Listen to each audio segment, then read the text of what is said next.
말씀 읽는 하루에 오신 제일가족 모두를 주님의 이름으로 사랑하고 축복합니다.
보라, 내가 너희를 보냄이 양을 이리 가운데로 보냄과 같도다. 그러므로 너희는 뱀같이 지혜롭고 비둘기같이 순결하라. 사람들을 삼가라. 그들이 너희를 공회에 넘겨주겠고 그들의 회당에서 채찍질하리라. 또 너희가 나로 말미암아 총독들과 임금들 앞에 끌려가리니 이는 그들과 이방인들에게 증거가 되게 하려 하심이라. 너희를 넘겨줄 때 어떻게 또는 무엇을 말할까 염려하지 말라. 그때 너희에게 할 말을 주시리니 말하는 이는 너희가 아니라 너희 속에서 말씀하시느니 곧 너희 아버지의 성령이시니라. 장차 형제가 형제를, 아버지가 자식을 죽는 데에 내주며 자식들이 부모를 대적하여 죽게 하리라. 또 너희가 내 이름으로 말미암아 모든 사람에게 미움을 받을 것이나 끝까지 견디는 자는 구원을 얻으리라. 이 동네에서 너희를 박해하거든 저 동네로 피하라. 내가 진실로 너희에게 이르노니 이스라엘의 모든 동네를 다 다니지 못하여서 인자가 오리라. 제자가 그 선생보다 또는 종이 그 상전보다 높지 못하나니 제자가 그 선생 같고 종이 그 상전 같으면 족하도다. 집주인을 바알세불이라 하였거든 하물며 그 집 사람들이랴.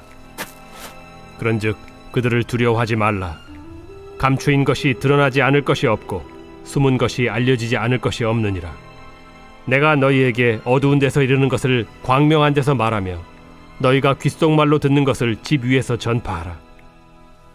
몸은 죽여도 영혼은 능히 죽이지 못하는 자들을 두려워하지 말고 오직 몸과 영혼을 능히 지옥에 멸하실 수 있는 이를 두려워하라. 참새 2마리가 하나 사리온에 팔리지 않느냐. 그러나 너희 아버지께서 허락하지 아니하시면 그 하나도 땅에 떨어지지 아니하리라. 너희에게는 머리털까지 다 세신 바 되었나니 두려워하지 말라. 너희는 많은 참새보다 귀하니라. 누구든지 사람 앞에서 나를 시인하면 나도 하늘에 계신 내 아버지 앞에서 그를 시인할 것이요 누구든지 사람 앞에서 나를 부인하면 나도 하늘에 계신 내 아버지 앞에서 그를 부인하리라.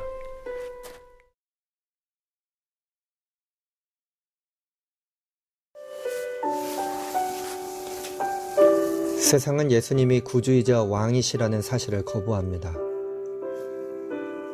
이처럼 영적으로 무지하고 완고하며 타락한 세상에서 그리스도의 복음을 전하는 것은 고난을 자처하는 일입니다. 복음 전도자는 언제든지 사람들의 적대감과 위협에 직면할 수 있습니다. 그렇다면 이러한 박해 속에서도 선교를 감당하기 위해 우리는 어떤 자세를 취해야 할까요? 고난받을 것을 알아야 합니다. 복음을 전하는 사람들이 받을 고난과 박해를 예수님은 잘 알고 계셨습니다. 불신자들은 적대감을 가지고 제자들을 대할 것이며 나아가 죽이기까지 할 것입니다. 이러한 적대감은 제자들의 부모나 형제도 품을 수 있습니다. 예수님은 이 모든 고통을 경험하신 분입니다. 선생이신 예수님이 이러한 고난을 당하셨다면 그분을 따르는 제자들도 고난받는 것이 당연한 일입니다. 예수님은 제자들이 박해당할 것을 미리 알기를 바라셨습니다. 기독교의 역사는 예수님이 예고하신 대로 박해의 역사입니다. 그동안 수많은 순교자의 피가 뿌려졌습니다. 복음을 거부하는 사람들에게 전도자들이 당한 희생은 헤아릴 수 없습니다. 그러나 주님은 이러한 희생이 헛되지 않도록 그들의 수고에 걸맞는 열매를 주셨습니다. 1866년 어느 날 조선의 복음을 전하기 위해 들어온 토마스 선교사는 대동강 강가에서 예수님의 이름을 부르며 순교를 당했습니다. 이 땅에서 제대로 선교 활동도 하지 못하고 죽음에 이른 토마스 선교사의 헌신은 정말 헛된 것처럼 보였습니다. 하지만 당시 토마스 선교사를 죽음에 이르게 한 박춘권은 토마스 선교사가 건네준 성경을 통해 신앙을 갖게 됩니다.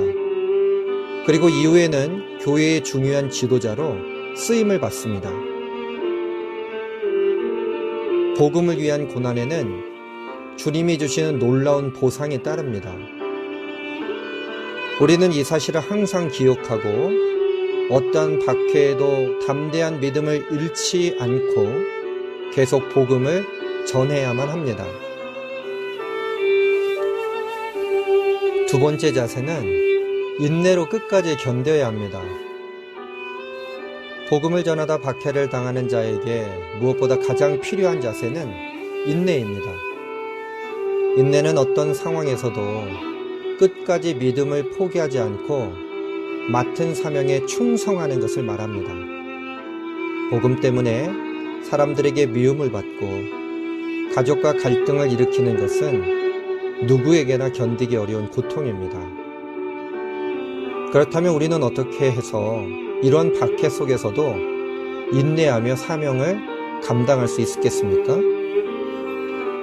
바로 예수님의 임재 안에 거해야 합니다. 예수님은 복음 전도의 사명을 주시면서 선교 사역에 힘쓰는 당신의 제자들과 언제나 함께 해 주신다고 약속하셨습니다. 아무리 견디기 힘든 핍박이 있어도 예수님과 생생한 교제를 경험한다면 우리는 넉넉히 이길 힘을 얻을 수 있습니다. 세계 선교의 기둥이며 모본이 되는 바울은 사역한 선교지마다 동족 유대인으로부터 위협을 받았습니다. 그들은 바울의 선교 사역을 회방하고 바울을 죽이기 전에는 먹지도 않고 잠을 자지도 않겠다고 장담했습니다. 아마도 이러한 상황들은 바울의 선교 열정을 약화시키고 낙심시키기에 충분했을 것입니다. 그러나 주님은 바울을 홀로 두지 않으시고 그를 찾아오셔서 계속 복음을 전하도록 격려하시고 힘을 주셨습니다. 이 위로가 사도 바울에게 원동력이 되었습니다. 말씀과 기도 중에 우리를 만나주시는 예수님을 붙잡는다면 우리는 어떤 상황에서도 복음을 전하는 전도자의 역할을 능히 감당할 수 있습니다. 전도와 선교 사역에는 고난이 따릅니다. 그러나 고난 중에도 끝까지 견디는 그리스도인들의 수고를 통해 복음은 땅끝까지 전파됩니다. 주님은 약속하신 대로 복음을 위해 수고하는 자들과 언제나 함께 하시며 계속 전도와 선교 사역을 감당할 힘을 공급하십니다. 이 약속을 믿고 전도와 선교의 사명을 힘 있게 감당할 수 있는 우리 제일가족들 되어지기를 주님의 이름으로 축원합니다. 기도하겠습니다. 주님, 저희들의 평생에 가는 길 동안 주님께서 박해 속에서도 선교를 감당하셨던 그 발걸음을 따라가게 하여 주시옵소서. 그러기 위해 우리가 고난받을 것을 알고 작정하기를 간절히 소망합니다. 복음의 역사 가운데는 순교의 역사가 있었고 그 순교의 역사는 그냥 이 역사 가운데 아무 일도 아닌 것처럼 파묻혔던 것이 아니라 꼭 열매를 맺게 되었습니다. 주님이 주시는 그 고난 가운데서는 주님이 주시는 놀라운 보상이 있었음을 오늘 다시 한번 고백하게 하여 주시고 담대함으로 믿음을 잃지 않고 복음을 전할 수 있는 우리 제일가족들이 되게 하여 주시옵소서. 오늘 저희들에게 인내의 복을 허락해 주심을 감사합니다. 끝까지 견뎌내게 하여 주시고 우리들 가운데 복음에 대한 열정이 식지 않도록 사도 바울의 발걸음을 기억나게 하여 주시며 예수님께서 우리들에게 주셨던 크신 사랑의 발걸음 따라 나갈 수 있도록 저희들에게 은혜의 은혜를 더하여 주시옵소서. 선교 사명을 감당할 수 있는 힘을 공급해 주심을 감사합니다. 오늘 다시 한번 끝까지 인내하며 그 사명 감당하는 우리 모두들이 되게 하여 주시옵소서. 오늘 예수님의 길 따라가는 우리 모두들에게 다시 한번 주님께서 머리털 하나 상하지 않는 은혜 베풀어 주실 것을 간절히 소망하옵고 예수 그리스도의 이름으로 기도합니다. 아멘.